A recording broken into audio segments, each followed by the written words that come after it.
In the African savanna, a cheetah mother and her cubs spend the morning together when suddenly they hear a predator approaching. Soon after, a lion appears and heads toward the cheetah, who flees in an attempt to lure him away from her cubs.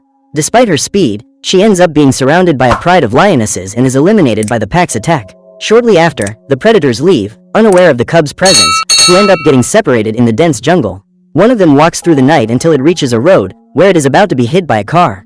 Luckily, Peter, the driver, manages to swerve in time, and when he sees the small animal alone, he and his son Zen decide to rescue it. The two soon realize that it is a cheetah cub, and Peter tells Zen that one day he will have to return it to the jungle. Even so, the boy becomes attached to the cub and decides to raise it until it is old enough to return to the jungle. The next day, Peter and Zen take the little cheetah to their farm, where they raise other abandoned animals. Once there, Zen introduces him to his mother, who names him Duma, and before long, the cub becomes part of the family. Over the months, Duma grows and becomes an extremely fast cheetah. Along with this, Peter raises Zen to be an independent boy, teaching him to drive, build, and repair all kinds of things.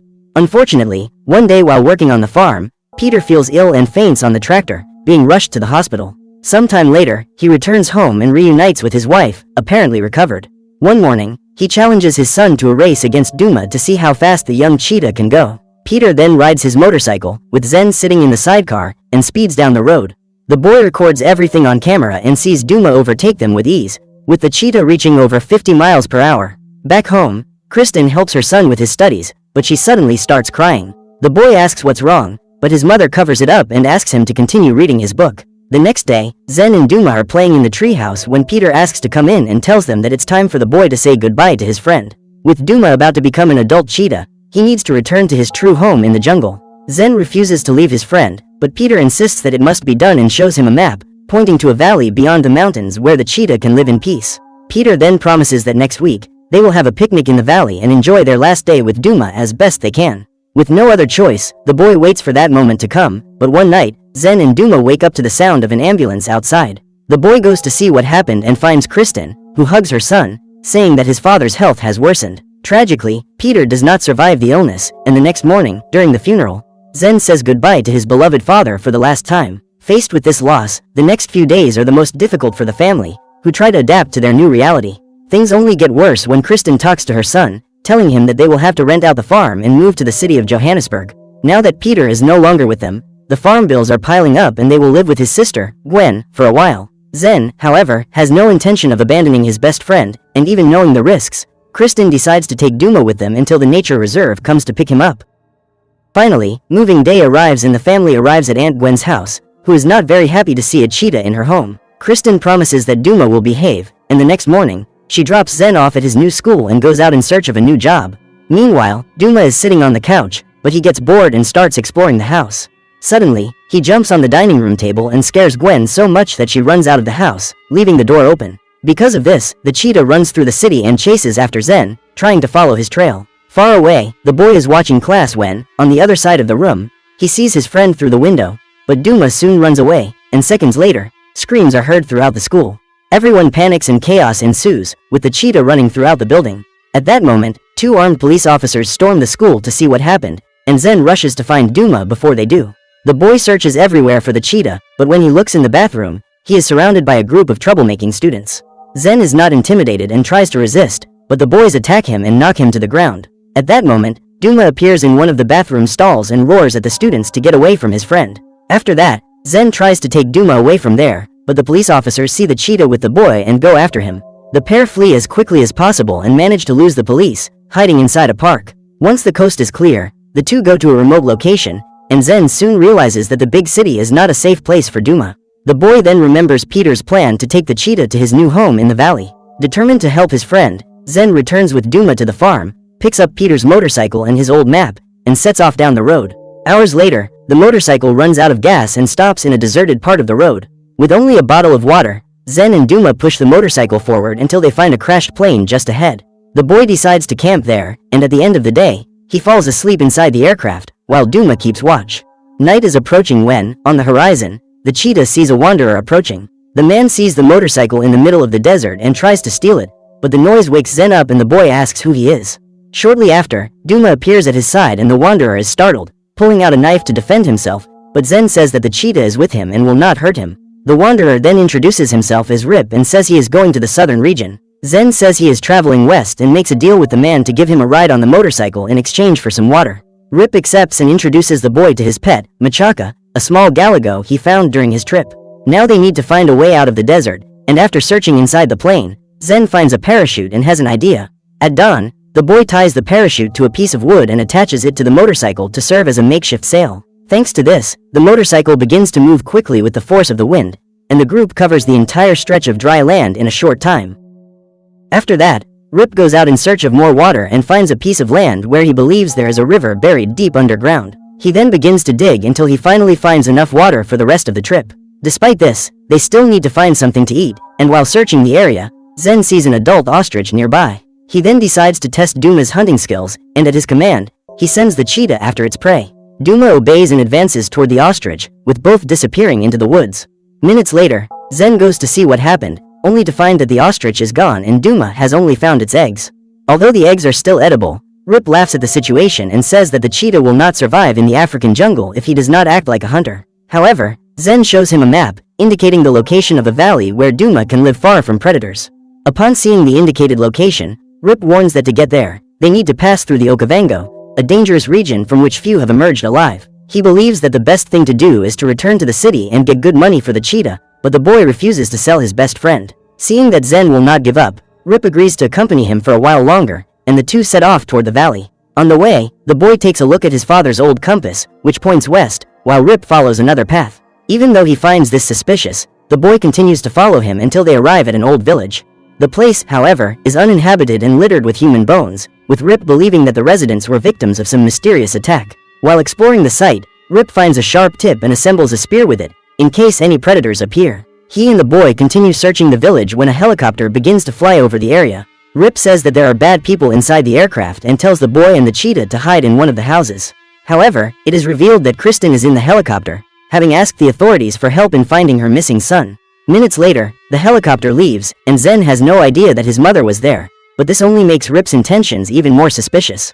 When night falls, the man builds a fire to protect himself from lions and asks Zen if he knows the legend about the stripes on a cheetah's face. The boy says that according to his father, they serve to prevent sunlight from reflecting in their eyes while hunting. However, Rip says that a long time ago, a cub got lost from its cheetah mother and she searched everywhere for it, but never found it. The mother cheetah suffered greatly from the loss of her cub and cried for many, many days. Her tears ended up creating black lines on her face, which were passed on to all cheetahs born, as a sign of her suffering. After this story, the group rests for the rest of the night, and at dawn, Rip goes out to explore some more. He ends up finding an abandoned diamond mine and decides to go inside, hoping that there are still some precious stones left. Suspicious that Rip has other plans, Zen decides to leave him and runs away with Duma. However, seconds later, the boy hears Rip's screams inside the cave, followed by a noise that sounds like a collapse. Zen then runs into the cave and sees that Rip has been caught in a landslide. The boy rushes to help him and removes enough dirt so that Rip can breathe. Rip thanks him and asks the boy to remove the rest of the sand, but Zen refuses and asks where he was taking him. Rip doesn't understand the question, but the boy says he knows they were going south, not west, and suspects that Rip intended to take them back to the city. The boy also accuses him of wanting to sell Duma and get the ransom money. Rip tries to justify himself, saying he is taking the boy on a safer route through the mountains, but Zen doesn't believe him and leaves him in the cave to go his own way. In addition, the boy takes Rip's backpack, along with Machaka, and continues his journey to take Duma to the valley. Hours later, the two friends find a long river below the mountains, and according to the map, they must cross it to reach their destination. Thanks to his father's teachings, Zen builds a makeshift raft and then throws himself into the river. The water seems calm, but minutes later, Duma starts acting strangely, and when Zen looks ahead, he sees a rocky stretch just ahead. The boy tries to steer to the other side, but the raft ends up capsizing in the strong current. The trio struggles to get out of the water, and the situation becomes even more desperate when a group of crocodiles attacks them. Armed with Rip's spear, Zen tries to defend himself, but luckily the current carries the trio to shore and they narrowly escape the crocodiles. After this adventure, the journey continues through an extensive cornfield, until, upon reaching the other side, the boy sees a herd of African buffalo. Machaka is frightened by the noise and runs away, while Duma dashes off to capture one of the buffalo. Zen loses sight of the cheetah and runs after him, but hours pass and there is no sign of him around. As if that weren't bad enough, night is approaching and Zen is an easy target for the predators that live in the savannah. Even so, the boy does not give up and continues to search for his friend until he finds a forest, where he encounters a wild boar. Zen then climbs a tree to hide from the animal, when a poisonous spider begins to crawl down his face. In order not to attract attention, the boy remains motionless and silent until the wild boar leaves, clearing the way. After that, Zen climbs down from the tree and continues searching for Duma, who also entered the forest but ended up being caught in a trap. The cheetah tries to break free, but he is trapped in a cage set by hunters who trade wild animals. Zen must hurry to save his friend, and while searching the forest, he is startled by Machaka jumping on his face. The boy is relieved to see the little Galago again, but the boar also appears and runs towards them. The boy tries to run away, but ends up tripping on the ground and losing consciousness. This seems to be the end, but minutes later, Zen wakes up in the middle of a campfire, with Duma by his side and being petted by Rip. The man says he released the cheetah from the trap and saved the boy moments before he was attacked by the boar. Upon hearing everything, Zen apologizes for abandoning him, but Rip reveals that he planned to take the boy back and collect the reward so he could return to his family. Rip says that years ago, he left his village, leaving his wife and children behind to try his luck in the big city. However, things went wrong and Rip had to resort to crime, being captured and kept in prison for years. Since his release, Rip has been trying to earn money to return to his family and continues to travel around the country in search of precious jewels. After hearing the whole truth, Zen begins to trust Rip, and he promises to help him take Duma to his new home. Before that, the two go out in search of food and find a pair of deer nearby. Again, Zen tells Duma to go after them, but the cheetah still doesn't know how to hunt and lets his prey escape again. The group remains hungry, but at dusk, they see several lights in a part of the forest where a group of tourists is camping. Rip and Zen come up with a plan, and when dawn breaks, the boy goes to the group, pretending to have been bitten by a poisonous snake. The tourists try to help him, but from under Zen's shirt emerges a snake, similar to a black mamba. The group panics and flees, allowing Zen and Rip to escape with all the food. After that, the group continues down the river in a boat, and Zen gives Rip his savings as a gift for all his help. Rip is grateful for the gesture and in return gives him a small diamond he found inside the cave as a sign of friendship between the two. After crossing the river, the journey continues along the mountain path, when Duma finds the remains of a deer on the ground. Rip warns them to be careful, as there must be lions nearby, but following his instinct, the cheetah begins to devour the deer's body. Zen tells Duma to share the food with them, but the cheetah doesn't like this and growls at him. The boy is surprised by this attitude, but Rip tells him to leave the cheetah alone, as he is beginning to adapt to life in the wild. As soon as Duma finishes his meal, the group goes to rest inside a cave, where they find several cave paintings. Rip says that his village is nearby and remembers the place as a spot where he and his father used to camp during his childhood. However, everything has changed over the years, and soon that cave, as well as the people who passed through there, will be forgotten. Upon hearing this, Zen becomes thoughtful, saying that he does not like change, as everything has gotten worse since his father perished, and he believes that the same thing will happen again when Duma leaves. However, Rip calms him down, saying that change is inevitable, but not all of it is bad. It was thanks to change that Zen became a stronger and more determined young man, as did Duma, who is becoming more adapted to the jungle throughout this journey. Zen understands, but that doesn't make the inevitable farewell to his best friend, which is getting closer every day, any easier. The next day, they leave the cave and walk through a huge field until Rip sees his old village in the distance. He takes Zen there, but suddenly, a swarm of flies advances toward them. To protect the boy, Rip takes off his coat and covers him completely, while being bitten by dozens of insects, which transmit the so-called sleeping sickness. The fly's venom causes Rip's entire body to swell and go numb, but he continues to protect Zen until the swarm leaves.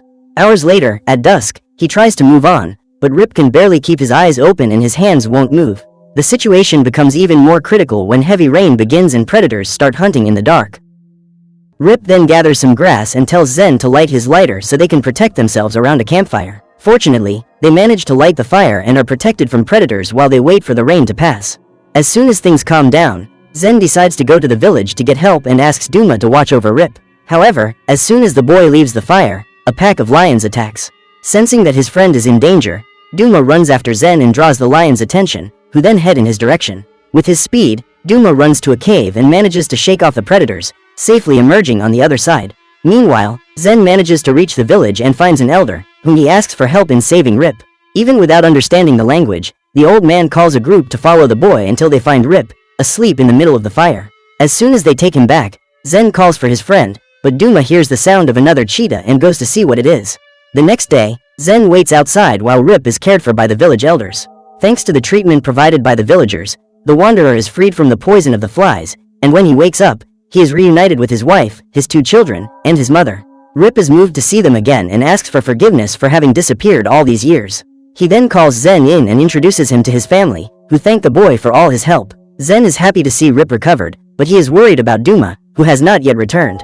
The boy then leaves the village to search for the cheetah until he finds two cheetahs running together, chasing a herd of deer. The pair manage to capture their prey, and Zen recognizes Duma, who has finally become part of the jungle. Seeing this, the boy remembers his father's words about letting his friend live in his true home. Reluctantly, Zen accepts and leaves, but then Duma runs towards him and caresses him, as he always did.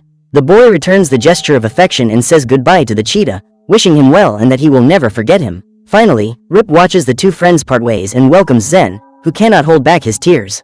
More days pass, and far away, Kristen returns to the farm and continues to take care of the place, hoping that Zen will return. To her delight, the boy returns on Peter's motorcycle, wearing the clothes of Rip's village and bringing his new friend, Machaka. Seeing her son after so many days missing, Kristen runs towards him and hugs him, with Zen promising never to leave her again. The two resume their lives, and although things are no longer the same, Zen takes comfort in leaving Duma in a better place, thanks to everything he learned from his father. So what did you think of this movie?